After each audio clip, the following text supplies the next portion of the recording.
Assalamualaikum warahmatullahi wabarakatuh.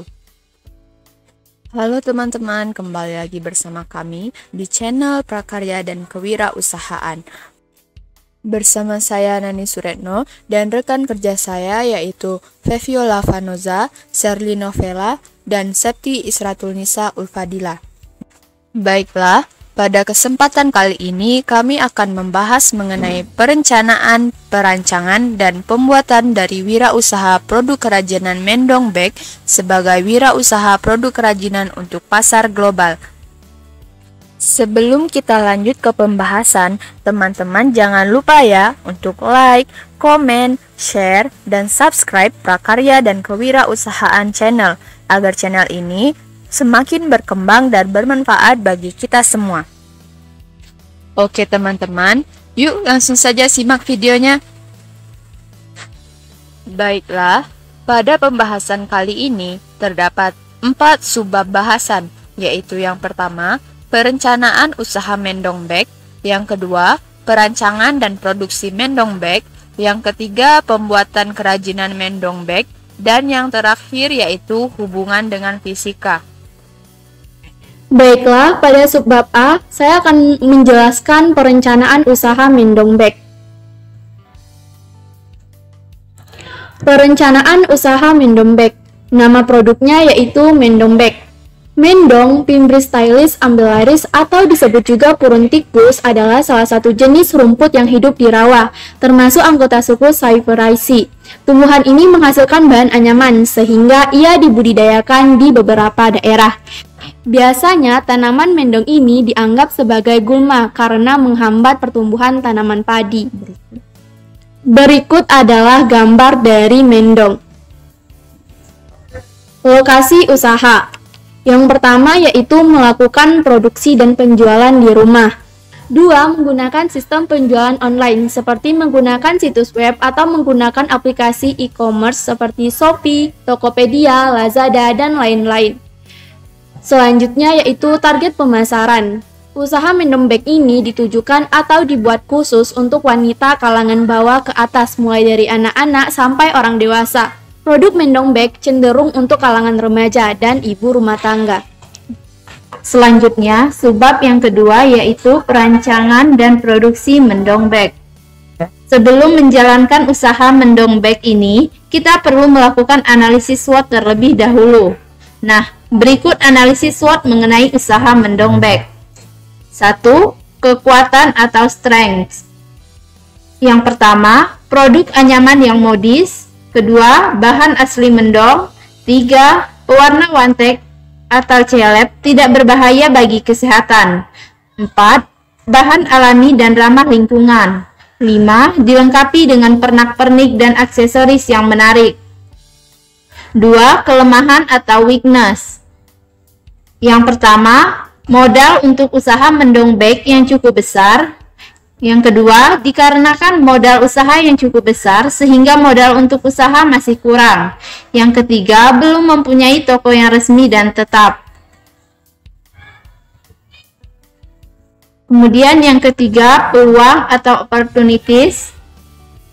Yang pertama, belum ada usaha anyaman mendong seperti Mendong Bag di daerah sekitar. Yang kedua, daya tarik anyaman yang kreatif, inovatif, serta modis memiliki kesempatan besar untuk menguasai pasar. Yang ketiga, membuka peluang usaha untuk warga sekitar. 4. Ancaman atau threats. Yang pertama, ladang mendong kadang mengalami gagal panen karena cuaca. Yang kedua, untuk menghasilkan mendong kering membutuhkan proses dan waktu yang lama. Yang ketiga, cuaca yang buruk bisa memperlambat proses pengeringan mendong, bahkan membuat mendong busuk. Selanjutnya, subbab C, pembuatan kerajinan Mendong Bag. Pembuatan kerajinan Mendong Bag. 1. Bahan yang dibutuhkan, batang mendong yang sudah kering, dan pewarna wantek. 2. Cara mengolah mendong. Pertama, tanaman mendong harus ditanam di lahan yang senantiasa basah. Yang kedua, tanaman mendong dapat dipanen sampai lebih dari 5 kali. Yang ketiga, Ketika musim pertama, mendong harus dibiarkan tumbuh selama 6 bulan terlebih dahulu baru dapat dipanen. Yang keempat, ketika panen kedua dan seterusnya hanya memerlukan waktu sekitar 4 bulan. Yang kelima, tanaman mendong yang subur dapat mencapai ketinggian 90-125 cm. Dan yang terakhir, sebelum dijadikan bahan kerajinan, mendong yang sudah dipanen harus diproses dari bahan mentah menjadi barang jadi siap anyam melalui beberapa tahapan, yaitu tahapan pengeringan dan tahapan pewarnaan. Berikut adalah gambar tanaman mendong dan proses pemanenan mendong. 3. Tahapan-tahapan. A. Proses penjemuran. Pertama, tanaman mendong yang telah dipotong dijemur selama 1 hari. Yang kedua, setelah kering dipisah-pisahkan sesuai dengan besar dan panjang batangnya. Yang ketiga, masing-masing ikatan menjadi satu ukuran tertentu. Yang keempat, ikatan-ikatan mendong lalu dikepras. Yang kelima, meratakan ujung-ujungnya dengan cara dipotong menggunakan parang. Yang keenam, batang mendong yang sudah dikepras dirapikan. Yang ketujuh, batang mendong lalu dijemur untuk kedua kalinya selama 2-3 jam. Dan yang terakhir, ikatan-ikatan batang mendong disimpan di dalam rumah selama 1 hari agar tidak regas atau mudah patah.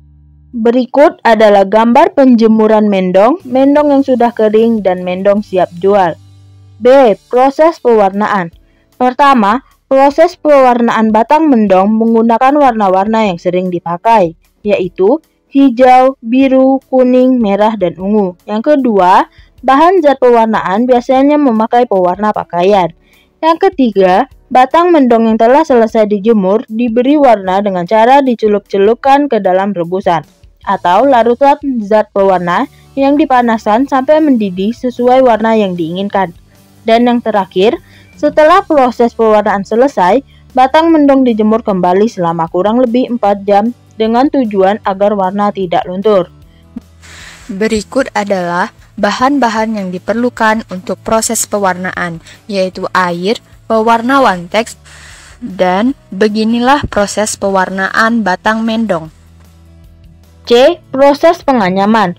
Proses penganyaman masih menggunakan alat penganyam tradisional dan bahan baku lain yang dibutuhkan yaitu benang polyester. D. Cara membuat kerajinan dari mendong. Pertama, membuat pola pada kertas karton berukuran tebal. Yang kedua, kertas dipotong dengan gunting atau pisau cutter. Yang ketiga, pola-pola karton yang sudah dipotong kemudian dilapisi dengan anyaman mendong yang direkatkan dengan lem. Dan yang terakhir, setelah anyaman mendong sudah dilekatkan pada karton secara keseluruhan, kemudian dikreasikan menjadi barang yang diinginkan. Nah, berikut ini adalah beberapa contoh pemakaian mendong bag yang sangat modis ketika dipakai untuk berlibur atau hanya bersantai di luar. Subbab yang terakhir yaitu hubungan dengan prinsip fisika. Selama proses pembuatan mendong bag, mulai dari pemanenan, pengeringan, pewarnaan, hingga penganyaman mendong tidak lepas dari prinsip fisika, di mana beberapa prinsip fisika yang berhubungan dengan pembuatan produk mendong bag yaitu tekanan, bidang miring, konveksi, radiasi, usaha, energi potensial, suhu, dan gaya gesek. Baiklah, mari kita bahas satu persatu. Yang pertama yaitu adanya hubungan dengan tekanan. Proses pemanenan mendong dilakukan dengan menggunakan benda tajam seperti pisau dan sabit. Saat memotong mendong, tentu perlu adanya tekanan yang dipengaruhi oleh besarnya gaya yang diberikan. Yang kedua yaitu adanya hubungan dengan bidang miring. Selama pengolahan mendong bag, banyak menggunakan pisau untuk memotong batang mendong. Pisau merupakan pesawat sederhana bidang miring. Semakin tipis bentuk ujung pisau, semakin mudah kerja yang dilakukan. Yang selanjutnya yaitu hubungan dengan perpindahan kalor secara konveksi. Saat proses pewarnaan batang mendong menggunakan air mendidih. Ketika merebus air, maka air akan mendidih. Air yang bersuhu panas di bagian bawah akan naik dan air yang bersuhu dingin akan bergerak turun. Kemudian terjadi perpindahan panas secara konveksi. Yang selanjutnya yaitu hubungan dengan perpindahan kalor secara radiasi.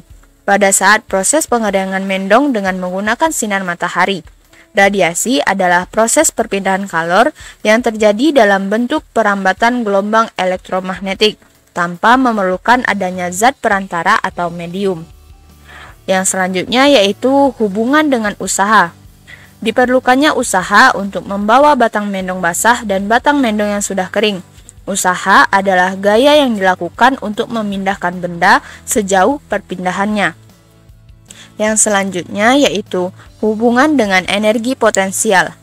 Apabila sebuah benda berada pada ketinggian tertentu dan diangkat hingga ketinggiannya berubah, maka besar usaha yang dilakukan adalah sebesar perubahan energi potensial pada benda tersebut.